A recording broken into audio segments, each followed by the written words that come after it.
In a blink and you'll miss it section from their recent unveiling of the new iPhone 16 Pro, Apple announced that the new Pro iPhone models will feature an array of studio quality microphones. Now, we all know to take Apple's marketing spiel about things like this with a wee pinch of salt. But if their implementation of studio quality mics on some other of their products are anything to go by, the ones on the new iPhone 16 Pro might be a bit better than you'd originally think.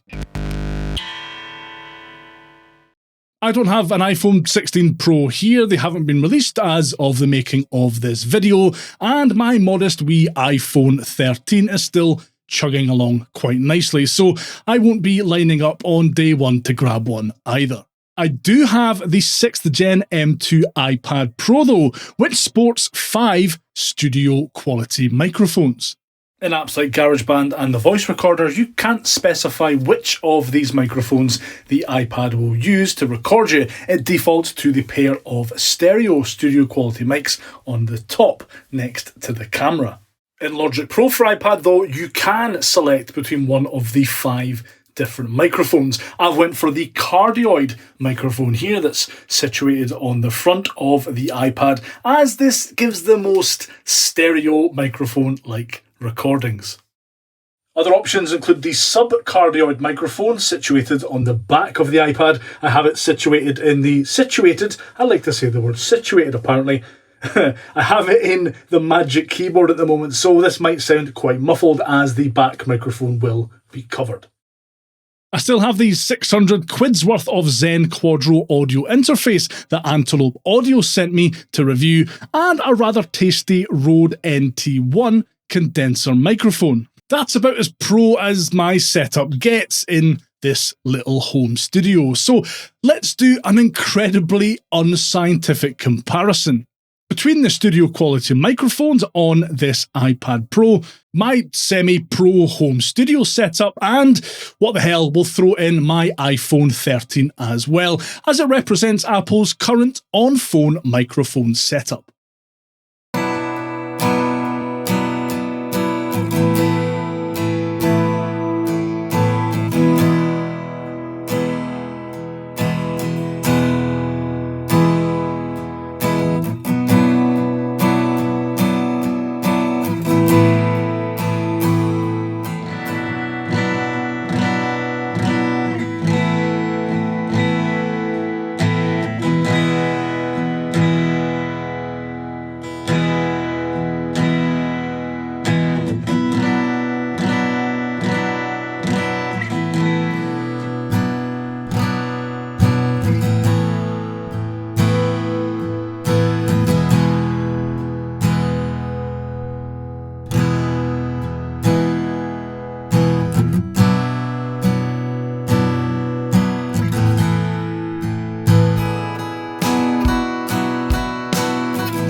Well, in a completely unsurprising turn of events, the proper audio interface and condenser microphone sound better. But there's not as wide of a quality gap there as you may have originally thought, especially after going into the projects and tidying up the recordings a little bit.